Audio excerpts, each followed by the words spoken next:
एक आदमी जिस पर 100 से ज्यादा केस थे, जिसका इलाका गोलियों, बमों और डर से चलता था। उसी आदमी को एक दिन जेल से निकालकर संसद लाया जाता है और भारत की न्यूक्लियर डील पर वोट देता है। जी हाँ, हम बात कर रहे हैं अतीक अहमद की।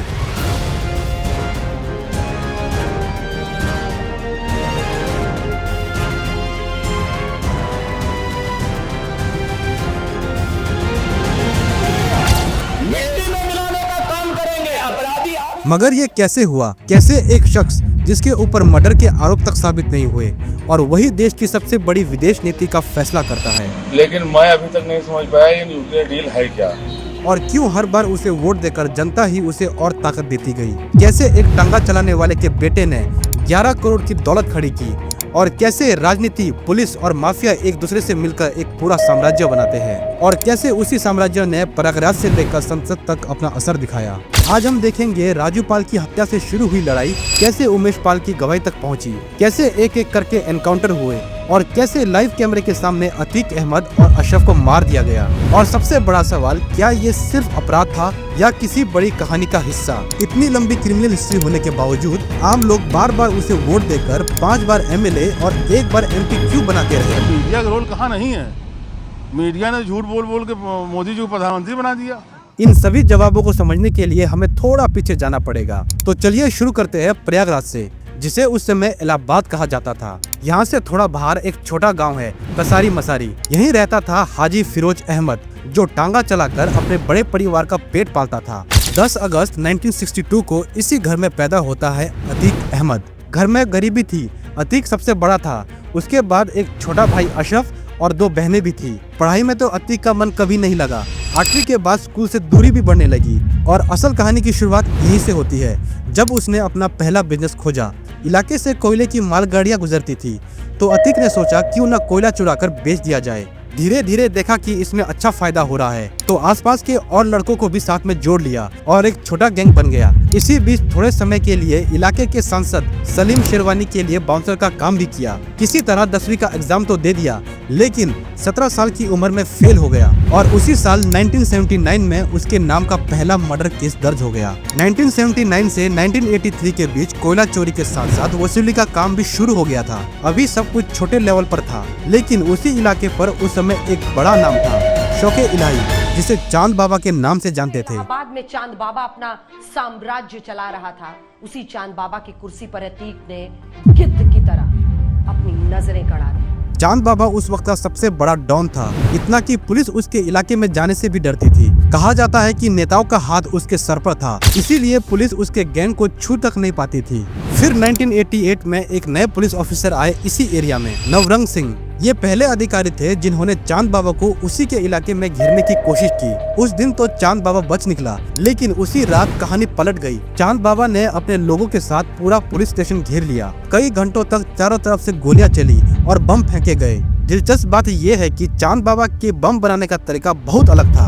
उसके आदमी बैग में बम बनाने का सामान लेके घूमते रहते थे और मौके पर ही क्रूड बम तैयार करके फेंक देते थे। अब जो ये तरीका है, लगभग यही स्टाइल बाद में उमेश पाल वाले केस में भी दिखता है, लेकिन ये बात हम आगे जाकर समझेंगे। और उधर अतीक अपनी छोटी मोटी गिरोहबाजी में लगा हुआ था। तभी एक दिन पुलिस उसे उठा ले जाती है और उस पर नेशनल सिक्योरिटी एक्ट NSA लग जाता है। कहा जाता है कि पूरे यूपी में गैंगस्टर एक्ट लगने वाला पहला आदमी वही था। तब किसी ने उसे बताया कि इस सिचुएशन से अगर तुझे कोई बचा सकता है तो वो सिर्फ चांद बाबा है। यहीं से कहानी का रुख बदलता है। अतीक चांद बाबा के पास मदद मांगने जाता है। कहा जाता है कि चांद बाबा ने दिल्ली तक अपने सोर्सेस का यूज करके उसे उसी दिन छुड़वा दिया। चांद बाबा को अतीक में टैलेंट दिखता है और वो अतीक को अपने साथ रख लेता है। अब अतीक को यहाँ से गैंगस्टर की पूरी ट्रेनिंग मिलती है। बम बनाने से लेकर हथियारों की सप्लाई, वसूली के तरीके और नेताओं से डील करने की कला तक उसने यहीं सीखी। कुछ समय तक दोनों का रिश्ता गुरु चेले जैसे चलता है, लेकिन चांद बाबा लोकल इलेक्शन भी लड़ रहा था और अतीक को भी राजनीति में उतरने की इच्छा हुई।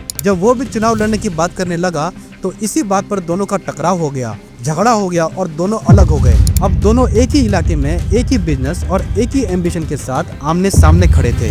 1989 में असेंबली चुनाव आते हैं तो अतीक को कोई बड़ी पार्टी टिकट नहीं देती, इसीलिए वो इंडिपेंडेंट खड़ा हो जाता है और उसी सीट से चांद बाबा भी चुनाव लड़ता है। पूरा चुनाव गैंग वॉर, धमकियों हिंसा के बीच होता है। जो भी पॉलिटिकल पार्टी चांद बाबा के खिलाफ थी वो पर्दे के पीछे से अतीक अहमद को सपोर्ट कर रही थी। नतीजा ये निकला कि चुनाव अतीक अहमद जीत गया। कुछ समय बाद ही चांद बाबा का मर्डर हो जाता है। की लड़ाई थी, एक थे अतीक अहमद, दूसरे 100 खिलाड़ी चांद बाबा। ये वही स्पॉट है, आप देखेंगे इस गली से दौड़ाया गया था, सीधा उसके पीछे आए थे बमबाज और बमों से लेकर हमला हुआ था यहीं पर आकर चांद बाबा इसी स्पॉट पर। और यहीं से अतीक सिर्फ एमएलए नहीं बनता बल्कि चांद बाबा के पूरे अवैध बिजनेस को भी टेक ओवर कर लेता है। एक बात ध्यान देने वाली है, इन गैंगों में सिर्फ एक ही समुदाय नहीं था, हिंदू मुसलमान हर कास्ट के लोग शामिल थे और क्राइम भी पैसे वालों के खिलाफ होता था, न कि कास्ट देखकर। 1989 से 2004 तक अतीक लगातार 5 बार चुनाव जीतता है और एमएलए बनता रहता है। चुनाव उसके लिए सिर्फ एक लोकतांत्रिक प्रक्रिया नहीं था,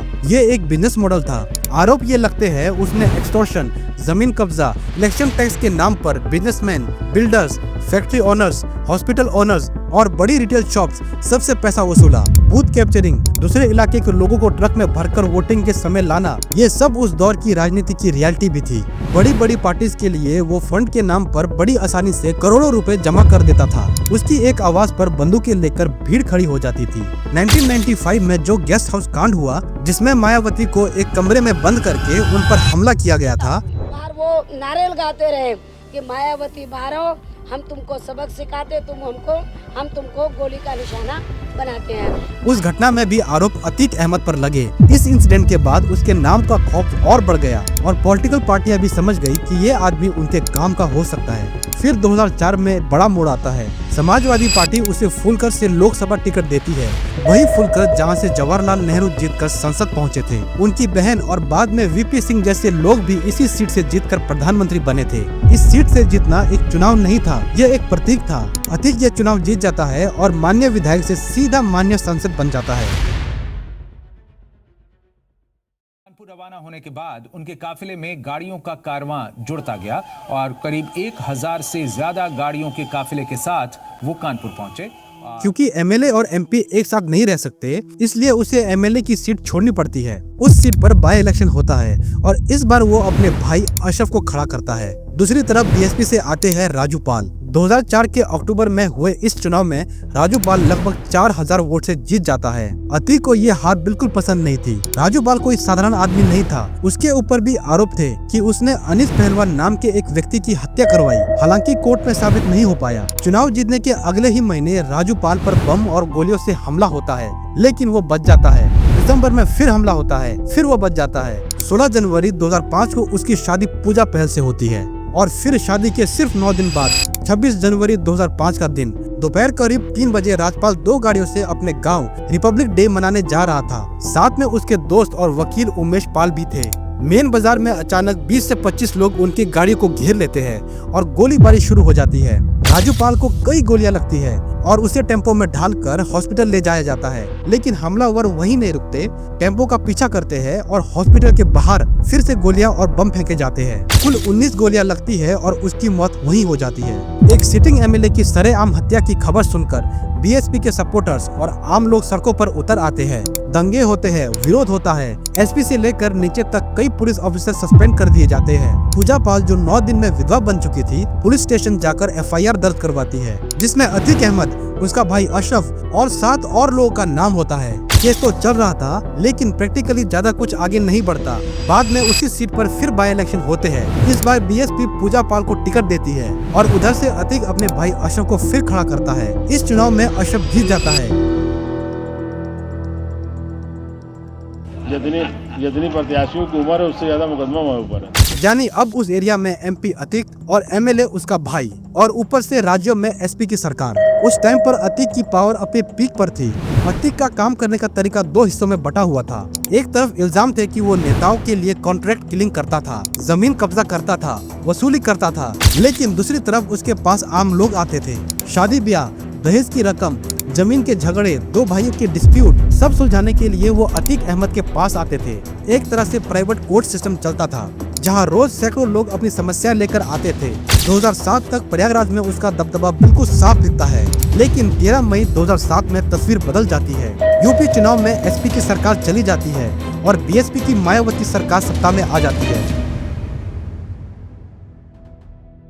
विपक्ष की छाती पर बटन दबेगा हाथ उसी सीट से जहां से अशरफ जीता था, अब वहां से पूजा पाल अशरफ को हराकर जीत जाती है। जो लोग पहले दबे हुए थे वो लोग सामने आते हैं। उनमें से एक था उमेश पाल। बीएसपी की सरकार आते ही उमेश पाल पुलिस स्टेशन जाकर कंप्लेन करता है कि 2006 में अतीक ने उसे किडनैप किया था और बयान बदलने पर मजबूर किया था। उस समय उसने डर की वजह से कोर्ट में कहा था कि उसे कुछ नहीं पता। यही किडनैपिंग वाला केस आगे चलकर अतीक की सबसे बड़ी मुसीबत बन जाता है। उमेश की इस शिकायत के बाद अतीक कुछ समय के लिए अंडरग्राउंड हो जाता है, लेकिन 2008 में दिल्ली से उसे गिरफ्तार कर लिया जाता है। कहा जाता है कि वो इसीलिए छुपा था क्योंकि उसे शक था कि उसे पकड़कर उसका फेक एनकाउंटर कर दिया जाएगा।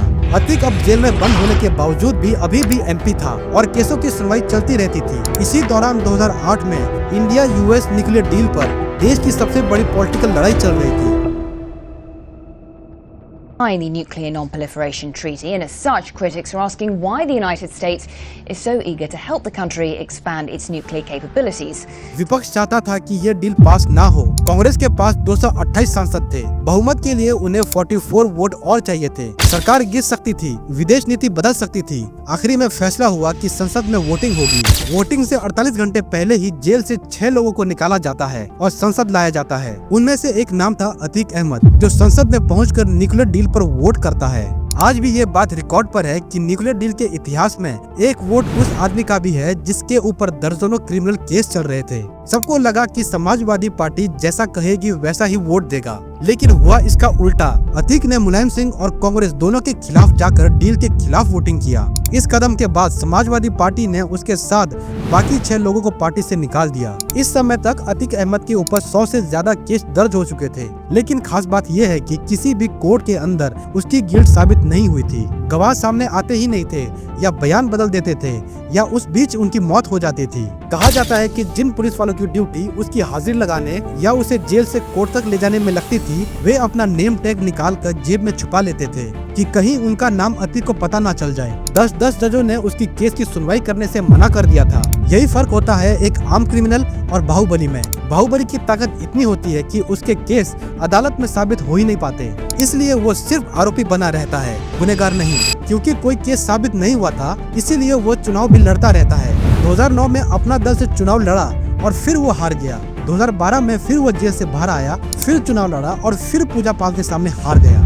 2014 में मुलायम सिंह यादव दोबारा टिकट देते हैं, जबकि अखिलेश यादव इससे नाराज होते हैं। बाप बेटे के बीच इस मुद्दे पर काफी विवाद हुआ, लेकिन आखिरकार टिकट मिल गया और फिर हार गया। लगातार हार के बाद पॉलिटिकल पार्टियों की नजर में उसकी वैल्यू कम होने लगी, लेकिन जब भी वो बेल पर बाहर आता, वो अपने इलाके के लोगों की समस्या सुलझाने की कोशिश करता रहा। यही उसका दूसरा चेहरा था। इसी बीच 2016 में एक घटना हुई जिसने कानून की मुश्किलें और बढ़ा दी।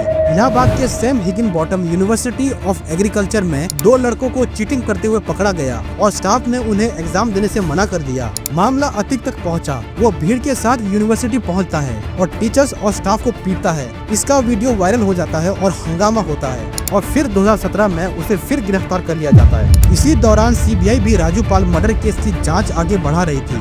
2017 में यूपी के सीएम बनते हैं योगी आदित्यनाथ। लेकिन अतीक जेल में रहते हुए भी अपने नेटवर्क के जरिए काम चलाए रखता है। 2018 में लखनऊ के बिजनेसमैन मोहित जसवाल को कुछ लोग उठाकर सीधा देवरिया के जेल ले जाते हैं, जहां उस समय अतीक अहमद बंद था। वहां अंदर मोहित को मारा पीटा जाता है और उन पर आरोप है कि पुलिस वालों ने भी अपना हाथ साफ किया। मोहित के मुताबिक उनकी 40 करोड़ की कंपनी के पेपर्स जबरन साइन करवाए गए और वो कंपनी अतीक के परिवार के नाम कर दी गई। वो बाहर आकर एफआईआर दर्ज करवाते हैं, जिसमें पुलिस वालों का नाम भी दर्ज होता है। इससे साफ हो गया कि जेल में रहते हुए भी उसका नेटवर्क कितना मजबूत है कि वो वहीं से लोगों को बुलाकर उन पर अत्याचार करवा सकता है। इन्हीं वजह से सुप्रीम कोर्ट ने 2019 में उसे साबरमती जेल शिफ्ट करवा दिया। उधर सीबीआई की जांच चलती रही। 2022 में राजू पाल मर्डर केस की चार्जशीट फाइनल होती है। सीबीआई 5 लोगों का नाम लिखती है, उनमें से 2 थे अतीक अहमद और उसका भाई अशरफ। लेकिन एक अहम बात, सीबीआई की गवाहों की लिस्ट में उमेश पाल का नाम हटा दिया था क्योंकि उनके बयान कई बार बदले थे, यानी आधिकारिक रूप से वो इस केस के विटनेस नहीं थे। इसका मतलब था कि कानूनी तौर पर अतीक पर सबसे बड़ा दबाव डालने वाला गवाह इस लिस्ट से बाहर हो चुका था। केस शांत था, सुनवाई चल रही थी और अतीक साबरमती जेल में अपेक्षाकृत आराम से था। फिर आती है वो तारीख 24 फरवरी 2023। उमेश पाल जो ऑफिशियल गवाह नहीं थे, कोर्ट हियरिंग से लौटकर अपने घर आ रहे थे। जैसे ही वे गाड़ी से उतरते हैं, उन पर 7 लोगों ने बम और गोलियों से हमला कर दिया। इस हमले में उमेश पाल और उनके गनर की मौत हो जाती है। हमला दिन दिहाड़े सीसीटीवी कैमरे के सामने हुआ, फुटेज वायरल हो जाती है। अगले ही दिन उमेश की पत्नी ज्योति उर्फ जया पाल पुलिस स्टेशन में शिकायत दर्ज कराती है। एफआईआर में पहला नाम अतीक अहमद का था, साथ ही उसका भाई अशरफ, उसकी पत्नी, उसके 2 बेटे और 6 और लोगों के नाम शामिल किए जाते हैं। इस केस पर यूपी के सीएम योगी आदित्यनाथ विधानसभा पर बयान देते हैं कि इन सबको मिट्टी में मिला देंगे। उस वक्त अतीक साबरमती जेल में था, अशरफ बरेली में और बाकी लोग फरार। पुलिस सीसीटीवी फुटेज स्कैन करके 7 हमलावरों के नाम बताती है। असद जो अतीक का बेटा था, अरबाज जो ड्राइवर था, उस्मान उर्फ विजय चौधरी, गुलाम, गुड्डू मुस्लिम, अरमान और सबीर। 24 फरवरी को हमला होता है और 3 दिन बाद 27 फरवरी को पहला एनकाउंटर होता है। अरबाज प्रयागराज के नेहरू पार्क फॉरेस्ट के पास पुलिस एनकाउंटर में मारा जाता है। फिर 6 मार्च को उस्मान का एनकाउंटर हो जाता है। पुलिस कहती है कि वो भाग रहा था, जवाबी कार्रवाई में मारा गया। उसकी पत्नी आरोप लगाती है कि उसे सुबह घर से उठाकर ले गए और फेक एनकाउंटर करके मारा गया। 28 मार्च 2023 को उमेश पाल किडनैपिंग केस में अतीक अहमद को उम्र कैद की सजा सुनाई जाती है। ये पहला मौका था जब इतने सालों में किसी केस में अतीक पर कोर्ट के अंदर गुनाह साबित हुआ। इस सुनवाई के लिए उसे साबरमती जेल से यूपी लाया गया और उसके भाई अशरफ को बरेली जेल से प्रयागराज। कहा जाता है कि साबरमती से प्रयागराज लाने में ही 10 लाख से ज्यादा खर्च हुआ। मीडिया ने इस पूरे सफर को मिनट टू मिनट कवर किया। 13 अप्रैल 2023 को झांसी में मुठभेड़ के दौरान असद अहमद और गुलाम भी पुलिस एनकाउंटर में मारे जाते हैं। अतीक के 5 बेटे थे। सबसे बड़ा उमर लखनऊ जेल में, दूसरा अली नैनी सेंट्रल जेल में, तीसरा असद जिसका एनकाउंटर हो चुका था और 2 सबसे छोटे बेटे अजम और अमन जो 12वीं और 9वीं क्लास के स्टूडेंट थे। उन्हें जुवेनाइल होम भेज दिया गया। असद की पत्नी फरार बताई जाती है। अतीक की करीब 11,000 करोड़ की प्रॉपर्टी सीज कर दी गई। घर पर बुलडोजर चला। इसी बीच उसकी पत्नी ने सीएम योगी को लेटर लिखा, आशंका जताई कि उनके पति का भी एनकाउंटर करवाया जा सकता है। खुद अतीक ने भी दावा किया कि एक पुलिस वाले ने उन्हें धमकी दी है कि तुम भी मारे जाओगे।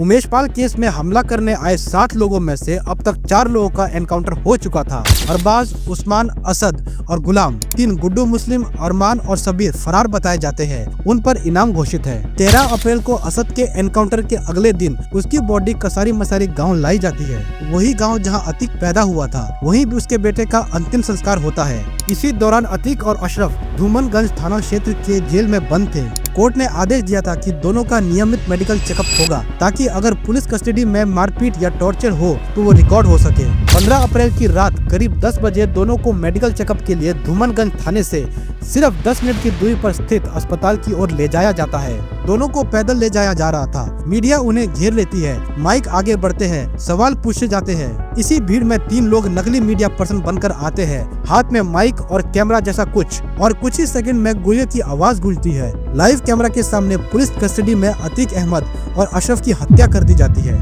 इन तीनों के नाम सामने आते हैं, लवलेश तिवारी, मोहित उर्फ सनी और अरुण मौर्य। पुलिस जब इनको पकड़ती है तो ये कहते हैं उन्हें क्राइम की दुनिया में अपना बड़ा नाम बनाना था, इसीलिए किसी बड़े गैंगस्टर को मारना जरूरी था। लेकिन असली सवाल यहीं से शुरू होता है। ये तीनों अलग अलग शहरों से थे। आर्थिक हालत भी काफी खराब थी। इनके कपड़े तक फटे पुराने थे। तो इनके पास तुर्की की जिगाना पिस्टल कहां से आई, जिसकी कीमत 6 से 7 लाख बताई जाती है और जिसे कई देशों में फोर्सेज यूज करती है। नकली कैमरा, माइक, होटल में रुकना, प्रयागराज तक आना जाना, इन सब का खर्चा किसने उठाया? इन्हें कैसे पता चला कि मेडिकल चेकअप का टाइम बदलकर रात 10:30 बजे कर दिया गया है? ये लोग पहले दिल्ली में मिले, वहाँ प्लानिंग की, फिर प्रयागराज आए। ये सब किसने कोऑर्डिनेट किया? इन सब सवालों के जवाब आज भी जांच के दायरे में है। पुलिस वाले अपनी स्टोरी बता रहे हैं और परिवार वाले अपनी। लेकिन एक बात साफ है, पुलिस कस्टडी में किसी भी व्यक्ति की मौत किसी भी लोकतंत्र के लिए बहुत खतरनाक संकेत है। जो आदमी कस्टडी में होता है वो अपनी सुरक्षा खुद नहीं कर सकता। उसकी जान की जिम्मेदारी राज्य की होती है।